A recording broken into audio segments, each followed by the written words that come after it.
How do you feel? Yeah, had a win, got your 4th win of the season. How's the aftermath been? Yeah, really positive. Obviously, that first half was probably the best football we've played this year, I reckon. You know, we used the ball really efficiently, and we were really clean with our hands around congestion, and yeah, I think there's lots of positives to take out of the game. What happened in the second half? Faig said he thought you might have run out of legs there for a little bit because you'd gone so hard early. How did you see it on the field?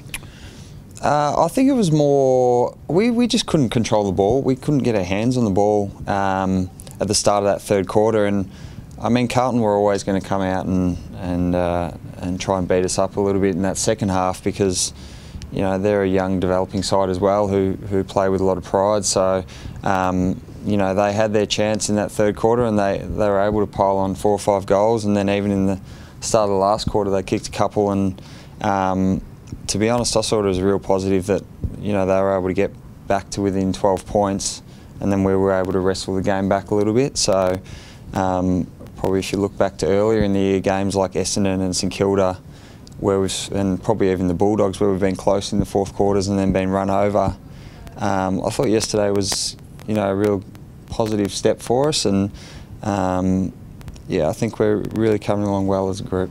How did you steady? Because it looked like I think they kicked 7 in a row, and it looked like they were going to overrun you, really. Yeah, I think it was just getting our hands on the ball, and that was both centre bounce clearances. I think we, you know, as we've spoken about, we've got our leaders in there, some of our better players in there, and for that 3rd and probably start of the 4th quarter, we got smashed at contested ball and beaten at clearances, and then that flowed on to our defenders not winning one-on-one contests. And I think in the last quarter, you know, the defenders really stood up, and down there we've got a really solid group, I think, with McStay and Harris and Sam Mays and Richie and some of the other young guys around them.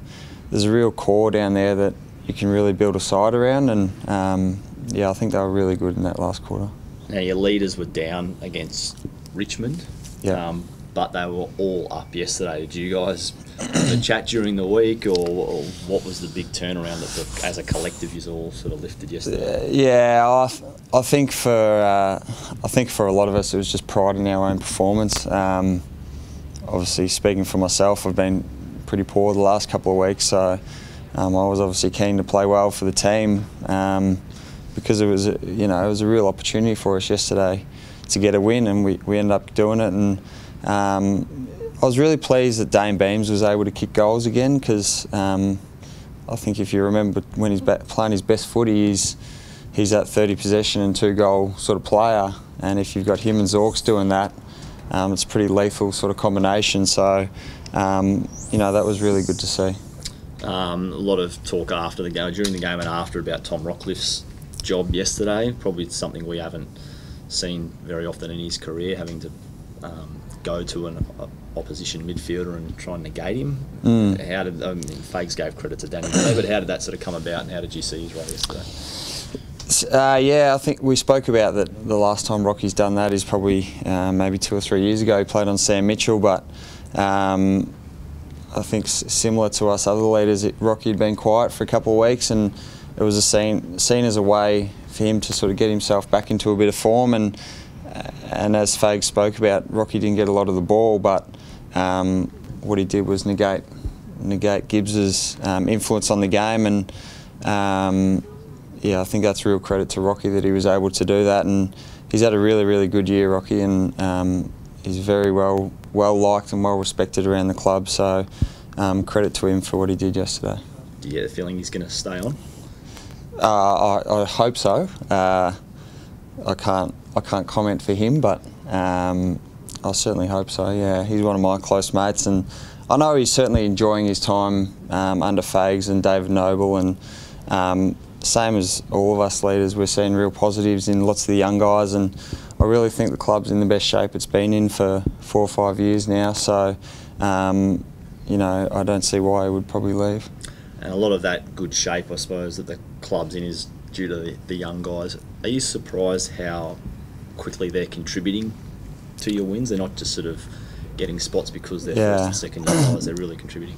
No, they're very impressive, the young guys. Obviously Bez and Hugh have played all year, and Eric as well. But to see Coxie play really well yesterday, he's got a lot of X factor and great skills, and along with it, and those two can be really damaging halfbacks for us for many years to come. So yeah, look, it's very exciting, and there's guys underneath like Jacob Ellison who are playing really well as well. So I think the club's in really good shape as long as we can continue to nurture that talent and build a culture around them. Then the club's going in the right direction. Just one on West Coast this weekend. They cop a bit of stick for being flat track bullies, and you've got them at home in Perth this weekend. How do you go about trying to negate them? They are a very strong team at home.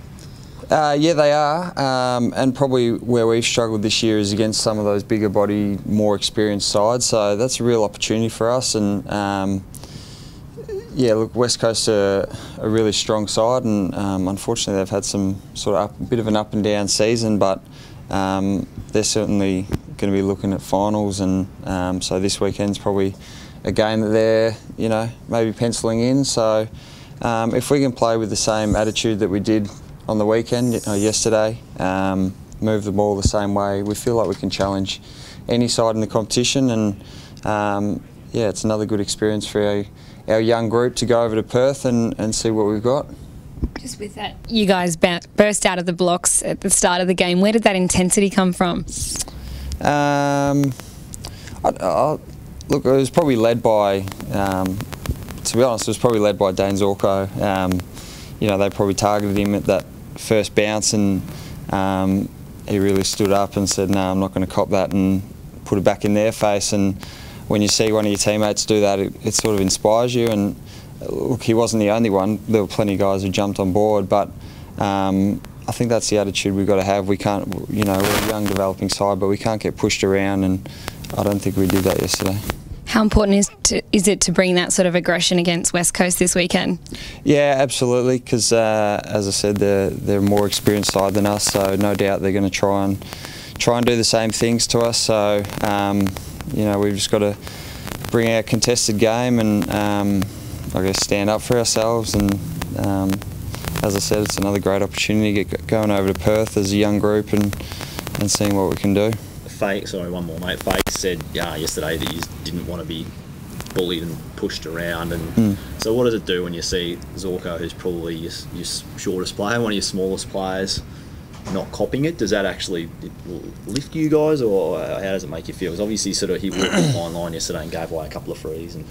Yeah, it definitely lifts us, yeah. And I think when he puts the challenge out to them, it forces other guys to also get involved. And yeah, look, if we can keep playing that way for the rest of the year and going forward, I mean, you think of the premiership sides of the last decade or so, they're all teams that probably toe the line a little bit and play with that aggression. And I guess from Fags' days, Hodge, who's the captain, was someone who epitomised that sort of behaviour. So it clearly works in the AFL, and you can't get pushed around by other sides, because that goes a long way to winning or losing a game. So yeah, that's an important step for us in our development.